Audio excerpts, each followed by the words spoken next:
Bueno, mis hermanos, muy buenas noches para todos.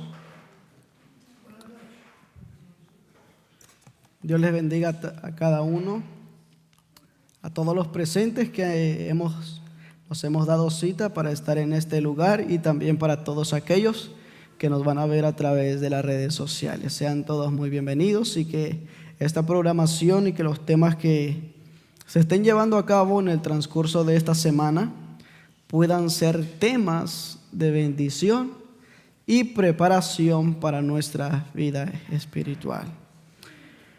Ayer, como bien vimos, voy a hacer un énfasis para ir introduciendo nuestro tema de esta noche. Ayer se estudió acerca de la puerta del santuario, la entrada principal en la cual todo pecador se aproximaba para llevar su ofrenda al santuario. Y en esta noche vamos a estudiar acerca del altar del sacrificio, y si alcanzamos el tiempo vamos a mencionar de paso lo que era el lavacro, la fuente de bronce. Y quiero invitarles a que vayamos al libro de Éxodo, en su capítulo 38, versículo 1 al 4. Dice la escritura: igualmente hizo de madera de acacia el altar del holocausto, su longitud de 5 codos y su anchura de otros 5 codos cuadrado y 3 codos de altura. E hizo sus cuernos a sus 4 esquinas, los cuales eran de la misma pieza, y los cubrió de bronce. Hizo asimismo todos los utensilios del altar: calderos, tenazas, tazones, garfios y palas. Todos sus utensilios los hizo de bronce. E hizo para el altar un enrejado de bronce de obra de rejilla, que puso por debajo de su cerco hasta la mitad del altar. Versículo 5. También fundió 4 anillos a los 4 extremos del enrejado de bronce para meter las varas, e hizo las varas de madera de acacia y las cubrió de bronce. Y metió las varas por los anillos a los lados del altar para llevarlo con ellas. Hueco lo hizo de tablas. Muy bien, ahí vemos la estructura del altar del sacrificio.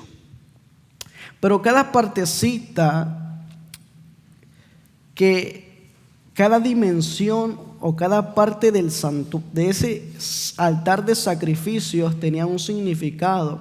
Ese altar de bronce, por cuanto este era en la antigüedad, en esa época también el metal, o era uno de los componentes principales que se utilizaban para las obras que ellos realizaban.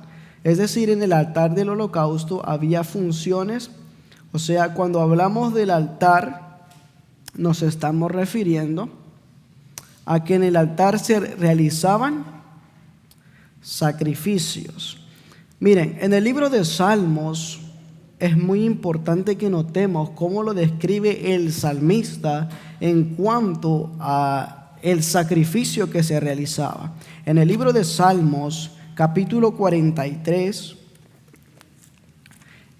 en su versículo 4,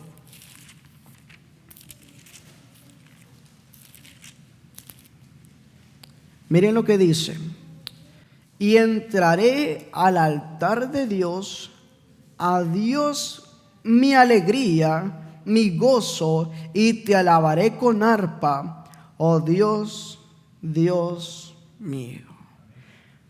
Para aquella época, para todo pecador arrepentido que venía al santuario y presentaba su ofrenda, el altar era un altar de alegría, porque en ese momento sus pecados, si vemos el ritual, no vamos a mencionar tanto eso, si vemos el ritual que se realizaba en el santuario, el pecador llevaba un corderito. Simbólicamente ponía sus manos en la cabeza del corderito, y así era transmitido el pecado del ser humano al corderito, y el corderito era sacrificado. Pero a lo largo de la historia, a lo largo del tiempo, el pueblo de Dios fue desobediente en cuanto al altar de Jehová por todo lo que hacían. Y Malaquías 2:13 menciona la escritura que ellos tuvieron que cubrir ese altar con lágrimas por cuanto él ya no reconocía su ofrenda.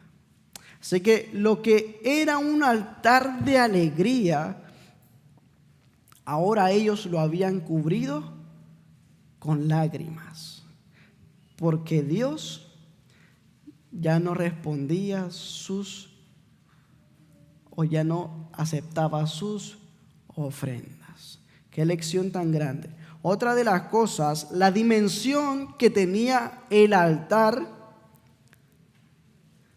tenía 3 codos de altura, representando a Dios el Padre, a Dios el Hijo, a Dios el Espíritu Santo. Porque en el concilio celestial, cuando inició la obra de la redención, en conjunto estuvieron de acuerdo para la salvación de la raza humana. Otra de las cosas, y cada costado medía 5 codos. Ese número 5, vayamos al libro de Génesis, en su capítulo 3, Génesis capítulo 3, versículo 6. Vamos a ver lo que dice Génesis capítulo 3, versículo 6. Y vio la mujer que el árbol era bueno para comer y que era agradable a los ojos y árbol codiciable para alcanzar la sabiduría, y tomó de su fruto y comió y dio también a su marido, el cual comió así como ella. Un punto muy importante que debemos de notar es el número 5, es lo que Dios vino a hacer por la raza humana. Porque específicamente, ¿de qué manera nos tienta Satanás? ¿A través de qué? A través de los sentidos que tiene el ser humano. Los 5 sentidos. Podemos mencionarlos: la vista, en lo que vemos; las manos, en lo que tocamos; el gusto, el paladar, en lo que comemos; el olfato, lo que olemos; y los oídos, lo que escuchamos. Sabemos bien que en la historia, ¿cómo cayó Adán? Sí, ¿cómo cayeron los dos? Vemos que a través de la historia, que después que el pecado fue introducido en la tierra, la raza vino degenerándose. Y dice el espíritu de profecía que Adán cayó ¿en qué cosa? En el comer. ¿Sí? Ahora, lo que el ser humano no ha podido hacer por sí mismo, por eso Cristo vino como garante, para que ahora, la misma escritura en Juan capítulo 13, versículo 15, dice que ejemplo nos dejó para que así como Él hizo, nosotros también lo hagamos. Cristo venció en la tentación en el desierto, en Mateo capítulo 4. Vemos que Satanás lo tienta y le dice que convierta una piedra en pan y que se alimente. Cristo 40 días de no haber consumido nada. Pero Cristo triunfó dándonos el ejemplo de que Cristo mantuvo en relación su vida y nos dio ese ejemplo para que ahora esos 5 sentidos podamos mantenerlo en contacto con Dios únicamente. Solamente podamos utilizarlo para glorificar a Dios. ¿Estamos entendiendo? Otra de las cosas, porque vemos que esos números son muy mencionados en el Antiguo Testamento con referente al altar del sacrificio. También tenía cuernos el altar como símbolo de poder, de autoridad, de fuerza. Eso lo vemos a través del libro de Daniel también. En el libro Patriarcas y Profetas, en la página 316, párrafo 1, dice lo siguiente: en el atrio y cerca de la entrada se hallaba el altar de bronce del holocausto. En ese altar se consumían todos los sacrificios que debían ofrecerse por fuego al Señor, y sobre sus cuernos se rociaba la sangre expiatoria. Es decir, que en el altar del sacrificio únicamente se realizaban sacrificios. Ahora, todos esos sacrificios que se realizaban en el santuario era un tipo, pero también era necesario que viniera el antitipo para que se cumpliera todo lo que había en el santuario.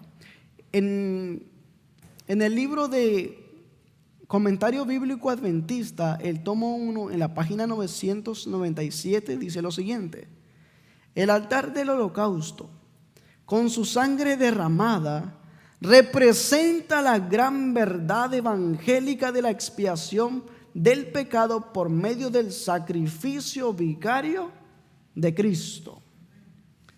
Así que ese corderito que se degollaba, que se mataba, representaba a la muerte de Cristo. Y eso lo vemos en el libro de Mateo, capítulo 27, versículos 50 y 51. Miren lo que dice: mas Jesús, habiendo otra vez exclamado a gran voz, entregó el Espíritu, y he aquí el velo del templo se rasgó en dos de arriba abajo, y la tierra tembló y las rocas se partieron. Vemos que aquí se cumplió el verdadero sacrificio. Voy a volver a la lectura anterior que estaba leyendo del Comentario Bíblico Adventista, y miren lo que sigue diciendo: la misma posición de ese altar junto a la puerta del atrio indica que la primera necesidad del pecador es que sus pecados sean lavados por la sangre preciosa de Cristo. Así que esto es muy importante que lo entendamos, porque también cuando hablamos del altar del sacrificio, en el orden evangélico, como lo presenta el apóstol Pablo en el libro de Romanos, capítulo 12, versículo 1 y 2, que presentemos ahora nuestros cuerpos en sacrificio vivo, porque esa es nuestra primera necesidad. Pero mucho ojo con lo siguiente, mis hermanos, porque ya que me toca lo que es la parte del atrio, el altar y el lavacro, el altar del sacrificio demandaba sacrificio, pero vamos a mencionarlo ahora, en la actualidad, en nuestros días. Para poder conocer las grandes verdades, cuando Jesús dijo: yo soy el camino, la verdad y la vida, hacía mención del santuario. Hablaba sobre la puerta, sobre el lugar santo, sobre el lugar santísimo. Y viene lo siguiente: hay muchas personas que muchas veces quieren bajar a las aguas del bautismo quieren llegar al lavacro, a lavarse las manos, a lavarse el cuerpo, sin antes pasar por el sacrificio, por pasar en el altar del sacrificio. O sea que entramos en la puerta, y cuando entramos en la puerta ven todos los colores. Llega al altar del sacrificio, pero ven el lavacro y quieren brincar al lavacro. Porque los sacrificios, es difícil para el ser humano hacer sacrificio. Sacrificar el orgullo, sacrificar esa soberbia, el egoísmo, la falta de carácter, sacrificar esos alimentos que te gustaban, los deportes, todo lo que te separa de Dios, sacrificar eso, es como si en un momento te quitaran tu vida, porque aparentemente es lo que más amas en esta vida. Pero cuando venimos a los pies de Cristo y comenzamos a caminar, entramos en la puerta, llega al altar del sacrificio. Y ese sacrificio Cristo ya lo hizo por nosotros. Él es nuestro garante. Él triunfó en los 5 sentidos. Y Él nos ha dado el ejemplo para triunfar ahora. Miren lo que sigue diciendo. Y que hasta que se haya hecho eso, noten muy bien, no lo digo yo, está escrito, no debe ni siquiera adorar a Dios ni aún entrar en su presencia. Porque ¿quién puede estar delante de la presencia de Dios? Pero eso no quiere decir de que no voy a buscar a Dios. Porque por nosotros mismos no vamos a poder cumplir nada. Pero por eso Cristo mismo nos presenta el párrafo. Parece que fuera imposible, parece que se contradiciera, pero vemos claramente la evidencia que no puede realizarse mientras que no busquemos, no sintamos esa primera necesidad de buscar a Cristo, de ser lavados por la sangre preciosa de Cristo. Si no realizamos eso, dice que no estamos aptos para adorar a Dios ni para estar delante de su presencia. Y noten lo que sigue diciendo.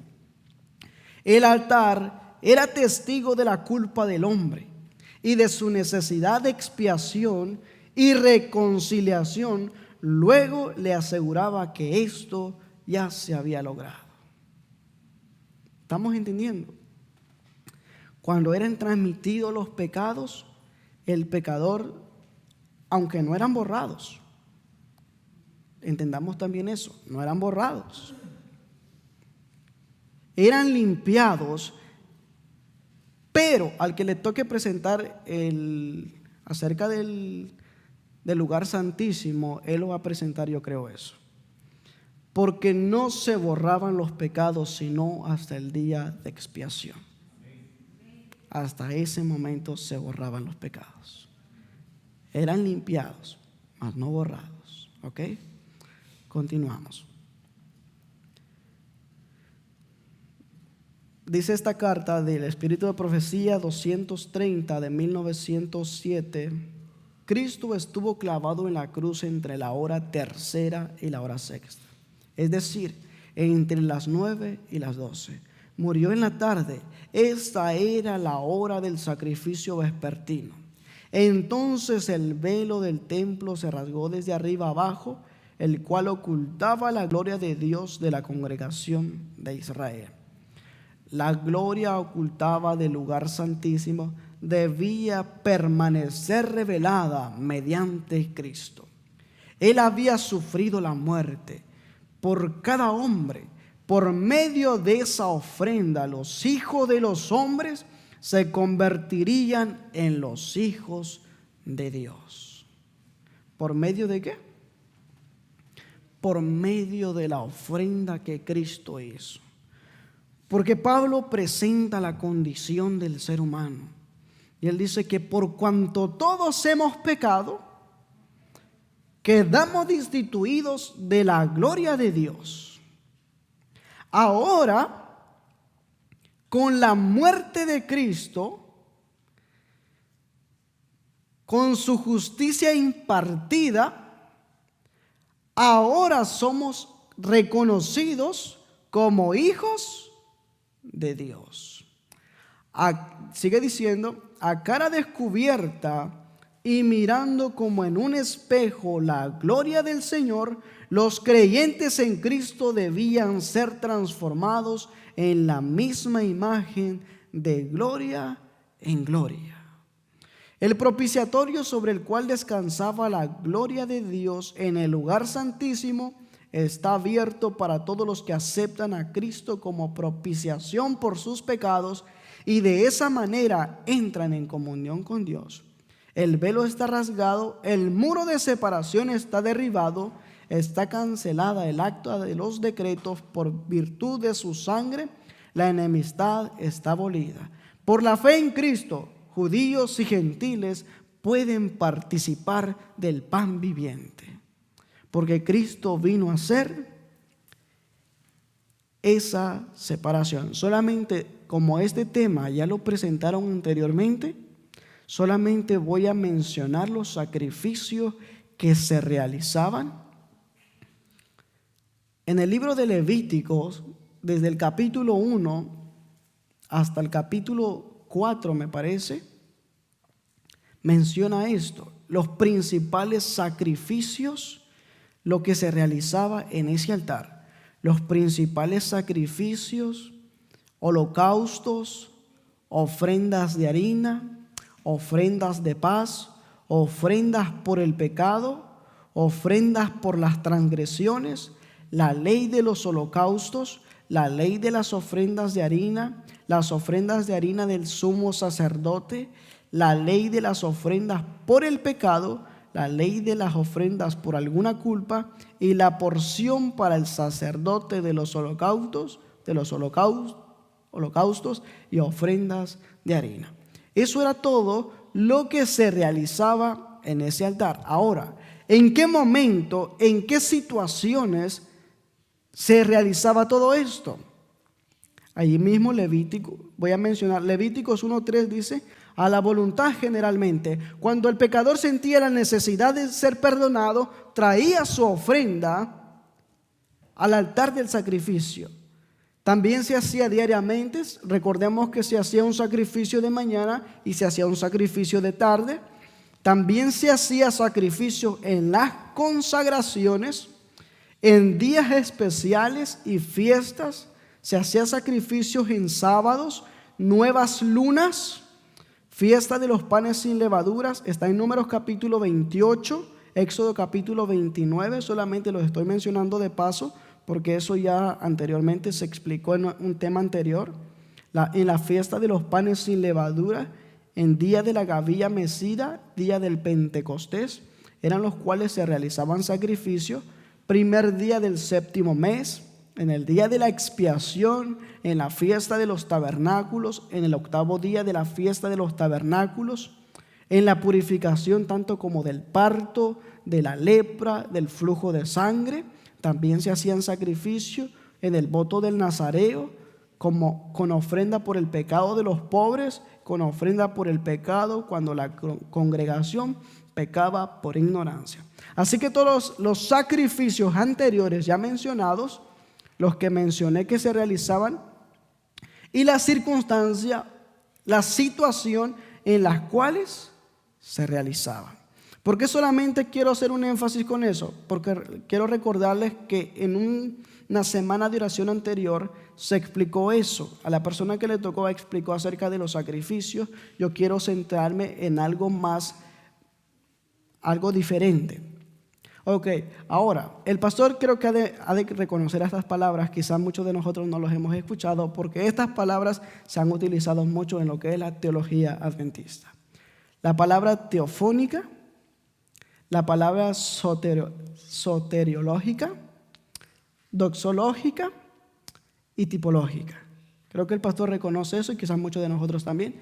Ahora, el significado de cada palabra para que vayamos entendiendo en qué me voy a basar cuando voy a utilizar estas palabras. La palabra teofónica tiene que ver con la presencia de Dios. O sea, con la presencia de Dios manifestado en algún lugar. La palabra doxológica tiene que ver con lugar de adoración. La palabra soteriológica tiene que ver con expiación. Y la palabra tipológica tiene que ver prefigurado en la obra del Salvador. ¿Entendamos eso? Teniendo ya en mente eso, teofónica, presencia de Dios. Doxológica, lugar de adoración. Soteriológica, expiación. Y tipológica, prefigurando el Salvador y su obra. Ok, ahora, ¿por qué quiero mencionar esto ahora? Porque recuerden que antes de que se construyera el santuario, ya había altares. Abel y Caín tenían un altar, Abraham había hecho un altar, Isaac habían hecho altares, Jacob habían hecho altares. Y el santuario aún no era construido, pero ya habían altares. Ok. Ahora, ¿qué tiene que ver las palabras que acabo de mencionar? La función teofónica que mencionamos, que tiene que ver con la presencia de Dios, es lo siguiente. En el libro de Éxodo, capítulo 25, versículo 8, la Escritura dice: y harán un santuario para mí y habitaré en medio de ellos. En el santuario se manifestaba continuamente la presencia de Dios. Porque cuando en el santuario se manifestaba la presencia de Dios, nadie, exclusivamente nadie, podía entrar en el santuario. Pero el objetivo del santuario era porque Dios quería morar con su pueblo. El plan de Dios era siempre morar en medio de su pueblo. El pueblo de Israel no entendía, y Dios, mostrándoles el plan de salvación, en su providencia mandó a que se hiciera un santuario para que ellos entendieran el plan de salvación. Como hoy en día nosotros a veces no entendemos, a pesar de que tenemos todo en nuestras manos. A veces no lo entendemos. ¿Ok? Ahora, el altar antiguamente, en el libro de Salmos, capítulo 43, versículo 4, lo que ya habíamos leído: y entraré al altar de Dios, oh Dios de mi alegría, mi gozo, y te alabaré con arpa, oh Dios mío, oh Dios mío. En ese lugar, en el lugar que ellos establecían el altar, se manifestaba la presencia de Dios. O sea, eso era su comunión con Dios. Por ejemplo, otra de las cosas, Éxodo capítulo 29, versículo 43, para que veamos que la misma Escritura lo dice, que no yo lo estoy estableciendo, sino que la Escritura misma lo establece. Éxodo capítulo 29, versículo 43. En el objetivo del santuario: allí me reuniré con los hijos de Israel, y el lugar será santificado con mi gloria.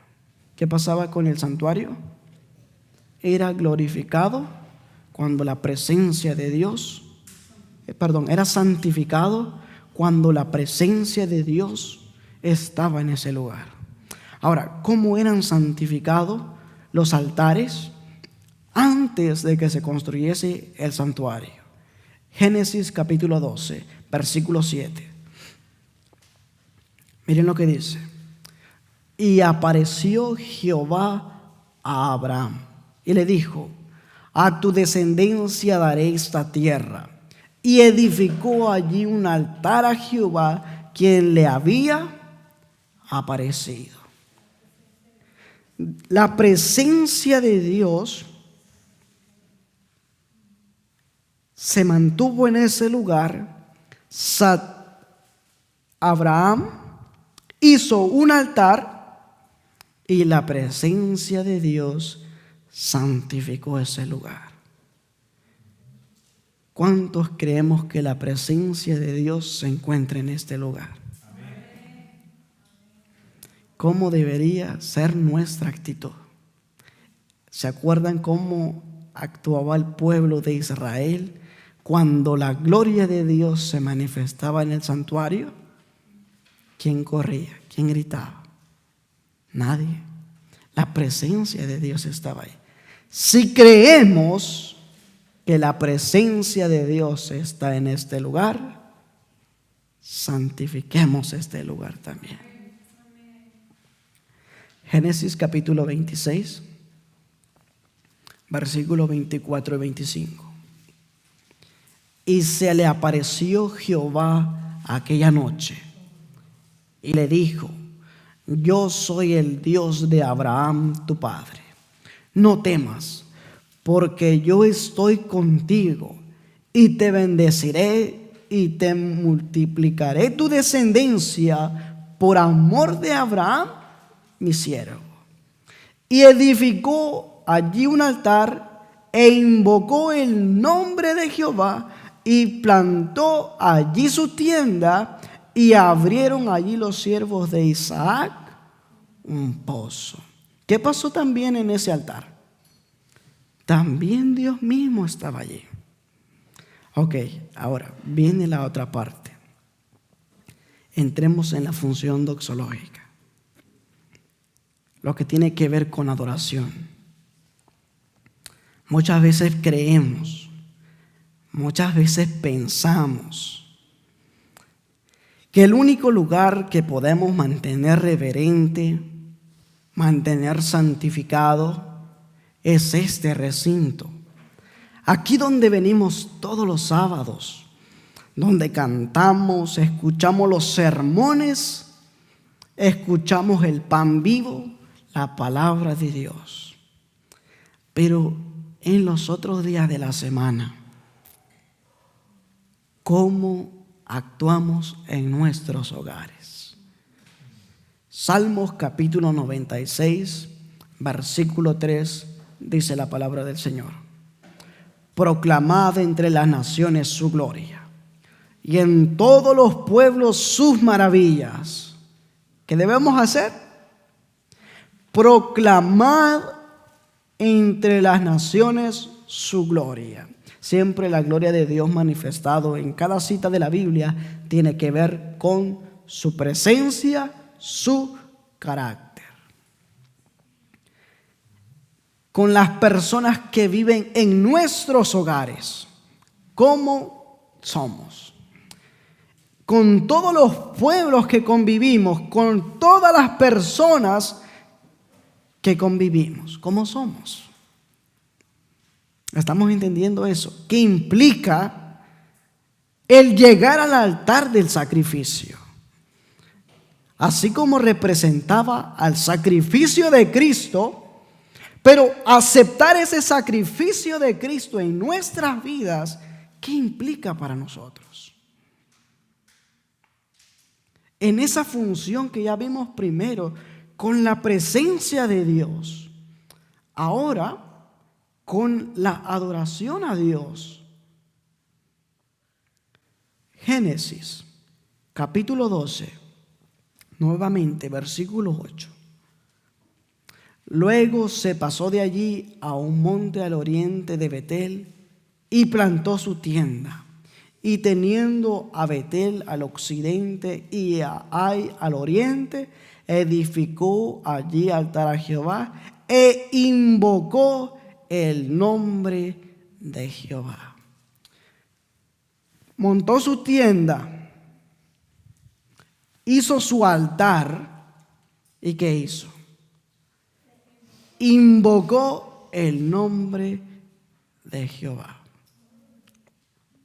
Salmos capítulo 95, versículo 6. Hay muchos versículos con referente a esto. No quiero hablar yo, quiero que la palabra de Dios misma nos hable, porque la misma palabra de Dios, dice el Espíritu de profecía, es nuestra fuente de poder, nuestra fuente de sabiduría y nuestra fuente que nos lleva al conocimiento, para que podamos guiar nuestras vidas. Porque yo no quiero que nos guiemos con la palabra del hombre, sino con la palabra que fue inspirada por medio del Espíritu Santo.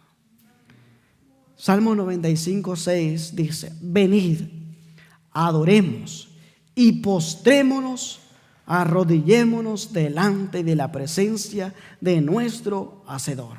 Así que, mis hermanos, en cuestión de adoración, no solamente es en este lugar, no solamente es aquí. Postrarnos, diferente a arrodillarnos. Todo delante de la presencia de Dios. Quiero mencionar también Génesis 28:18, porque quiero leerles un párrafo del espíritu de profecía.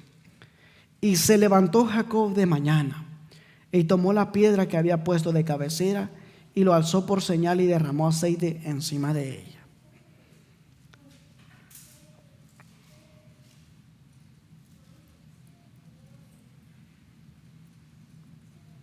Bueno, esta cita no, creo que se borró, pero la cita dice en el libro Conducción del Niño, en la página 520, párrafo 1, que en todo hogar debe haber un altar familiar.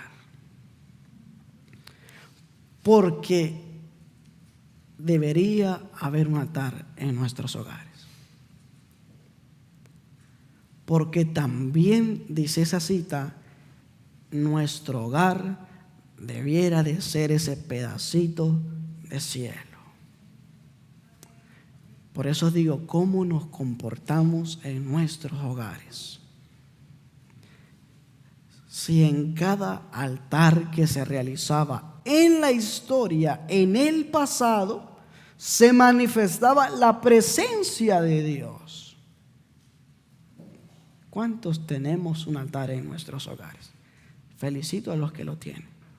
Y los que no, hagamos ese altar para Dios, en el cual nos reunamos como familia, que podamos orar, que podamos estudiar y que podamos darle la honra y la gloria a Dios. Déjenme decirle que si en tu hogar no hay un altar familiar, hemos comenzado mal. Porque no vamos a poder guiar ni nuestra vida, porque tanto como los niños, los jóvenes, todo lo que se hace fuera del hogar, lo primero se aprende en el hogar. Y eso lo he aprendido yo hasta ahora. Porque la presencia y también nuestros hogares, tiene que ver mucho esto, mis hermanos. Nuestro hogar debe ser un hogar ordenado, porque la presencia de Dios también se manifiesta en ese lugar. Así que también con nuestras palabras, con nuestra actitud, con nuestro carácter. Hay otra cita que dice que delante de los hombres podemos estar aprobados, pero podemos estar desaprobados por el cielo. Porque el único que conoce nuestros corazones, nuestras intenciones, es Dios y usted mismo. Por eso es muy importante que nosotros podamos tener ese altar. Ahora, para ir avanzando, pasando a la función soteriológica que tenía que ver con los sacrificios, ¿ok? Con la expiación soteriológica. Sí.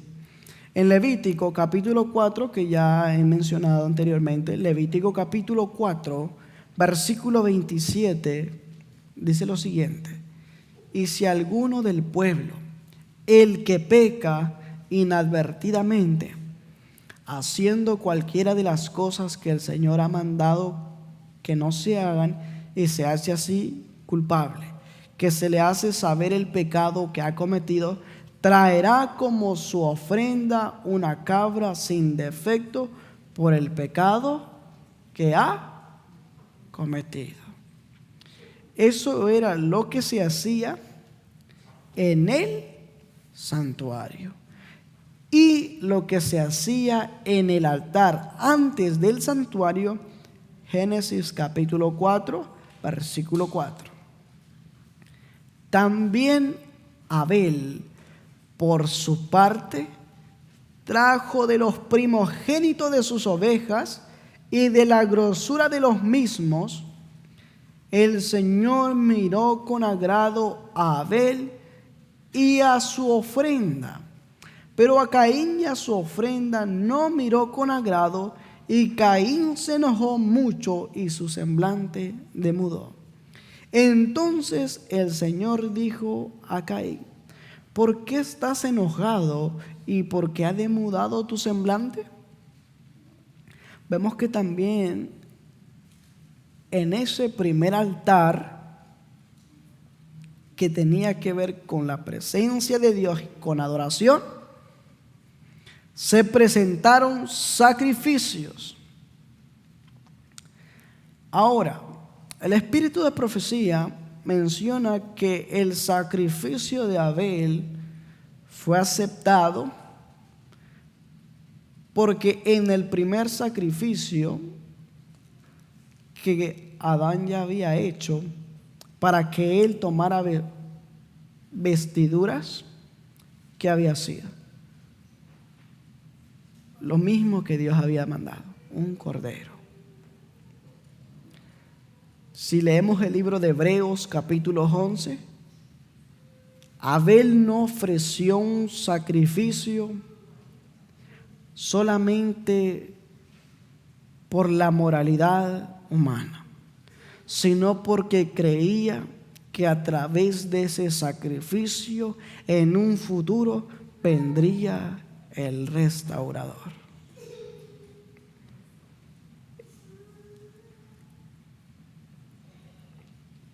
Entonces ya vimos que la parte soteriológica tiene que ver con expiación por el pecado, y creo que es lo que ya más hemos mencionado.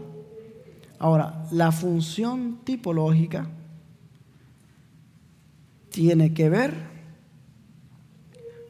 con el simbolismo de la vida de Cristo en el santuario, o sea, el tipo y el antitipo. ¿Recuerdan que Jesús dijo en el libro de Juan capítulo 2, versículo 19? Jesús dijo: destruid este templo y en 3 días lo levantaré. Se estaba refiriendo al templo de su cuerpo. En los sacrificios ofrecidos cada día en el altar antes del santuario se veía a un redentor, a alguien que vendría para restaurar a la raza humana caída. Así que en esas 4 funciones, en esas 4 dimensiones, vemos la amplitud del altar del sacrificio, con referente a nuestros hogares, con referente a la presencia de Dios, con referente a la expiación por el pecador y a lo que simbolizaba cada sacrificio que se hacía en el santuario.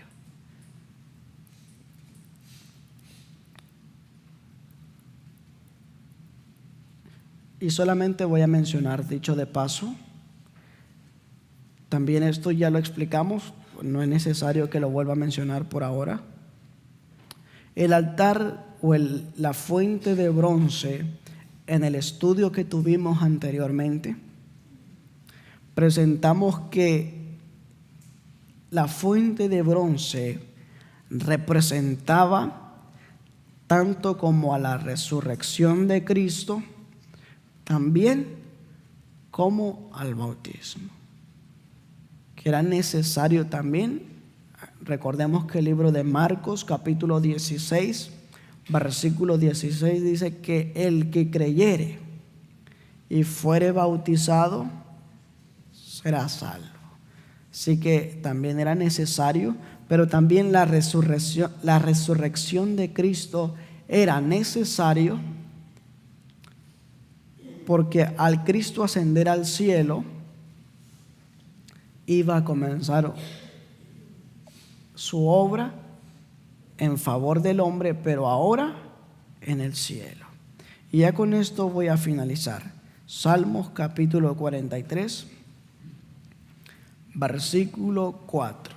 Es un versículo muy bonito que en lo personal me gusta a mí. Salmos capítulo 43, versículo 4. Y entraré al altar de Dios. A Dios mi alegría, mi gozo, y te alabaré con arpa, oh Dios, Dios mío. Que nuestros sacrificios que hagamos cada día podamos hacerlo con alegría, porque sabemos que estamos abandonando el mundo y estamos ganando el cielo. Mis hermanos, que Dios nos ayude y que Dios nos bendiga. La vida de Cristo fue una vida de sacrificio, pero al final tuvo la victoria. Y si nosotros seguimos los pasos de Cristo, al final tendremos victoria sobre el pecado. Que el Señor nos bendiga.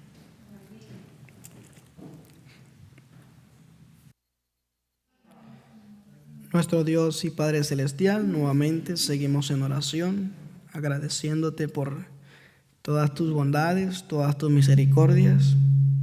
Padre, en esa cajita, en los corazones de cada uno de tus hijos, hay peticiones. Que esas peticiones puedan subir al cielo con ese incienso agradable, y que a través de la fe podamos esperar y que tú puedas cumplir de acuerdo a tu divina y santa voluntad. Ahora, oh Padre, que hemos de ir también a nuestros hogares, que tú nos lleves con bien y que en nuestros corazones cada día podamos sentir la necesidad de conocerte cada día, de prepararnos. Que al estar aquí en este lugar, mi Dios, es un lugar de felicidad, es un lugar de tranquilidad, porque sabemos que tú estás con nosotros. Y no solamente queremos que te manifiestes en este lugar, sino también en nuestros hogares y en cada caminar, en cada lugar que vayamos, que podamos estar, mi Dios, cada día contigo. Por favor, dirígenos en el transcurso de esta semana, y también dirígenos, danos la fuerza, la capacidad y el valor hasta el día que tú vengas y podamos ser uno de aquellos que salgamos triunfantes y darte la bienvenida cuando vengas en tu trono de gloria. Gracias por todo. Queremos irnos a nuestros hogares y dirígenos con tu bendición. Queremos irnos de este lugar, pero nunca nos retires de tu presencia. En el nombre de Jesús te lo pedimos todo. Amén. Amén.